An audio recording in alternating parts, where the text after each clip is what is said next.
Welcome to the Therapy Lounge. Our guest today is Denzi Blue. Please welcome him. What's up, Denzi?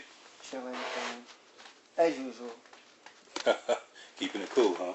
Trying to. Well, I really appreciate you giving me your time today to be a part of this program.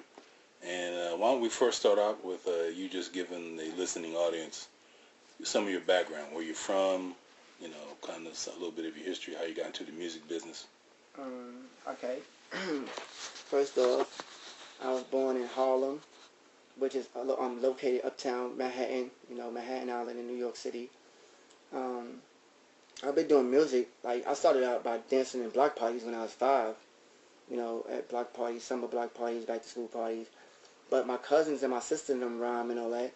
And I grew up around a lot of, like local celebrities, like Master Dawn Committee, who originated the song Make Them Say, na na na na, which Master P bit off. And make a long story short, there was always like my launch pad.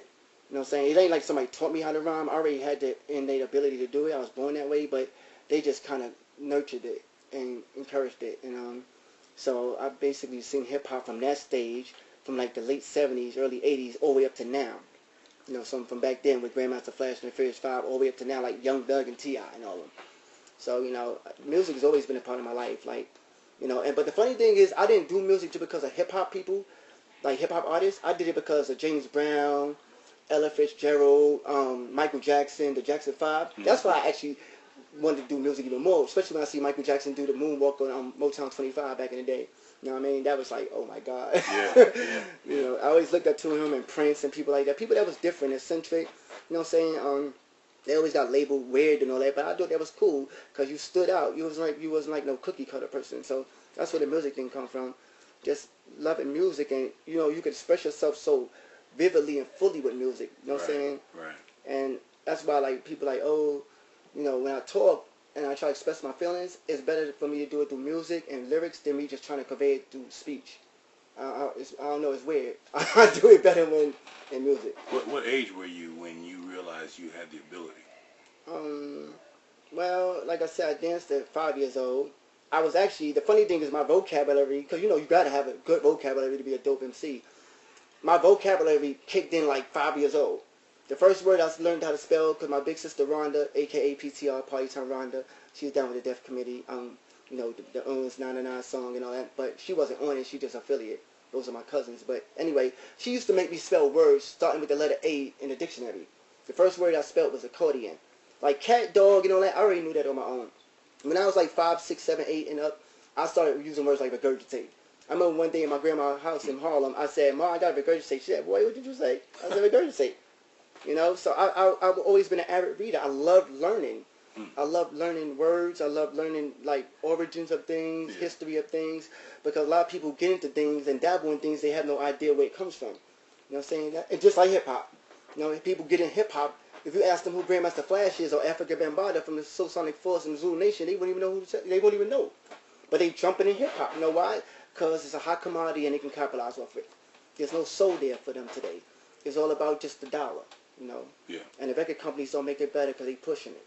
You know what I mean? They like the dope dealers on our blocks back in the 80s and 70s. You know what I mean? We like the hip hop people now is like they runners. You know what I mean? They got the big boss like Albo and Rich Porter. Then they got their little corner men that's selling the yayo in the corner for them, and they come and collect the money. And that's what the record companies are right now. You know what I mean? That's basically it. So that's my music history. You know what I mean? How were you when you wrote your first song? Do you remember the name of the first piece that you wrote? That's kind of hard to say because when I was in junior high, a year before my mother passed away, we started by freestyling off the top of the head. We wasn't writing. We were just freestyling. And my name was Jammin' J back then. And my brother name, I forgot what my twin brother name was. Then it changed to Pepsi D, and my brother name was Phase 3, and my best friend, my god brother from London, his name was Cola D, so it was Pepsi and Cola. His name meant, I forgot what the acronym with Pepsi meant for me. I forgot, it was dope though. But his was Cola D, Chemistry of Life and Dopeness. You know what I mean? So then we had a crew called So Infinity, which is my label thing I do, Stages of Life. We call it SOL, Stage of Life, because we feel like even when you die, You either gonna go to heaven and hell. So guess what? Your soul is still living, either in torment or in heavenly bliss. So stages of life. I mean, it basically happened with So Infinity. Infinity was me. SOL was my twin. We went to BMI. First we went to ASCAP when we was 15. They was like two stuffed shirts. I mean, BMI was more like more for young people. So like when I started writing songs, when my mother died, this is the funny part. When my mother died, I wrote like, most albums have like maybe 9 or 10, 13 tracks. Man, I had 3 albums worth of lyrics when I was 13. But I lost all of them. But the first song I actually recorded was It Takes Strategy. And that was at Larry Blackman's son house. Larry Blackman from Cameo. You know, Do you remember the lyrics to that one? Nah, all I remember is It Takes Strategy. It Takes Strategy. And it had like the James Brown boom. Dun, dun, dun, dun, dun, dun, dun, dun. Yeah. Oh man, okay. Yeah. Okay. And I was like, man, I'm working with Larry Blackman's son, Larry Blackman Jr., you know, from Cameo. They're doing Candy and Word Up and all that. You know? So when you wrote this piece, you were working with Blackman's son. Yeah, Larry Blackman's son. And how old were you at the time? Around that time, I got back to New York from Kansas. I was like 15, you know. And then from him, I went over to my man, Ant Scant, God rest his soul. He was my mentor, and he hooked me up with Cliff, was his partner, Clifford Marshall, who ended up being like my real mentor and pushing me as his flagship artist. And Clifford Marshall is? He's right now he's like a professor in a college in New York right now, but he owned Dressed in Black Entertainment. It was just like a little production company thing that I pushed him to make it a record label, and he booked me a lot of shows. I mean, a lot. I mean, I did Manhattan, Brooklyn, the Bronx, high schools, big fairs, small fairs, big shows, small shows, and you know, we were just pushing me. And back then, my lyrics were a little bit different. You know what I mean? Because it was the 90s anyway. You know what I mean? Everybody flow. I never did that iggity riggity, you know, bust the move G type of flow. I hated that. Only people that liked to do it was that did it was DOS Effects. You know what I mean? But everybody else started biting off of them and it started to get annoying. So I always stayed in my lane. You know what I mean? So yeah, the first piece I did was It Takes Strategy, and after that, the other song was Kick It with Pepsi. It was like, do it, baby. Kick it, baby. You gotta roll with the Pepsi. That was my god sister, Nicole. My godmother's evangelist. She sang like with Cissy Houston and all them, which is also a member of my family, Sister Houston and Whitney and all them. But I mean, I did a lot of songs. I can't remember none of the lyrics though. I only can remember the recent ones. I mean, actually, I can remember one of them that I did with my crew, Contraband, but it's called the Contraband Ding.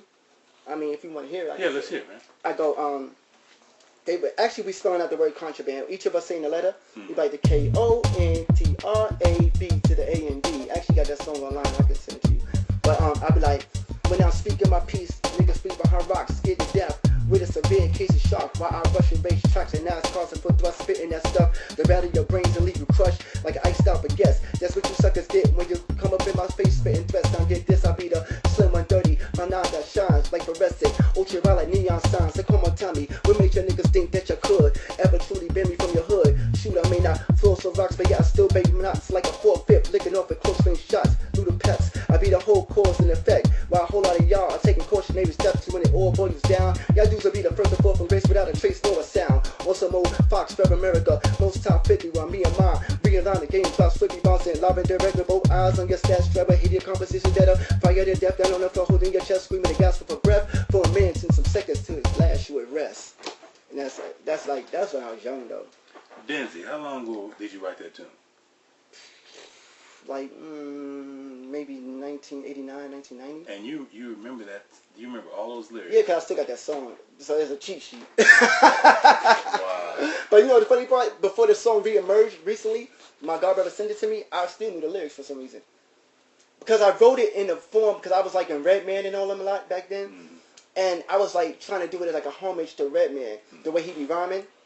So it was like it wasn't biting. It was like doing a verse he would kind of do. You know what I'm saying? There's a difference between taking somebody's swag and flowing it exactly like them, but I'm doing something like exactly like he would do it. Like, in other words, it was like, you could tell, like, if, like, you hear that verse, and then you listen to a Redman song, you're like, okay, that's kind of similar. Like, you know what I'm saying? It's like a homage thing. It ain't like I'm biting. I don't believe in no biting, because Rakim said, there's a sign on the door, no biting allowed. I mean, but everybody's doing it now. And just for those listening members who don't necessarily know what that terminology biting means, explain what that is. Biting is people that's copycatting. I give you guys a good example of biting. All right, like I said, my cousin Darnell Martin made, Funk Box Party in '82, and the hook, clearly went, make them say, na, right? And so Master P took that same hook. Or if you want to go further with it, you could take Trey Songz's song, ooh na na na, da da da, whatever he's singing. That was the Fuji La song. Ooh la la la, it's the way that we do when the refugees sing. But actually, they actually bit too, because that's actually a Tina Marie song called Ooh La La. So see, her song went ooh la la la. You know what I'm saying? The same thing, but it's like people be biting. Like the other day I was in the store and I heard a remake of Biggie, that song with Biggie and R. Kelly, I'm in you tonight. But it was some artist with Nicki Minaj, and I'm like, dang, they not only biting Biggie, they biting R. Kelly at the same time. Like, man, it's no originality. It's like KRS-One said on My Philosophy. He said, you gotta learn to be original, or everybody's gonna want to diss you.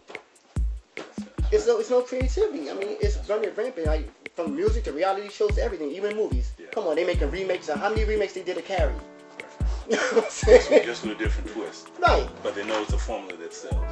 Right. So I tell you what, man, we're going to take a little break. When we come back, I want to get you to spit some of your wisdom on the topic for today, which is how today's music has influence or is influencing the juvenile or violent offender. Oh, yeah, we have all the current issues right now with black on black and crime and the violence and the lack of positive behaviors that's going on. I'm glad this is the topic for today because, just last night, I was talking to God, like I always do, out loud, when nobody's around. And I was like, God, you gave me this talent. I kind of believe that, I refuse to believe, in other words, that you want me to have a talent and just go to waste. I said, the only thing about me getting in this industry is that I don't want to do what everybody else is doing. It's got enough people speaking about violence and being perversive and all that stuff. And like, what do I do? So I'm glad that's the topic because I got a lot to say about it. Right on. Okay, man. We will be right back. And I'm looking forward to this next segment.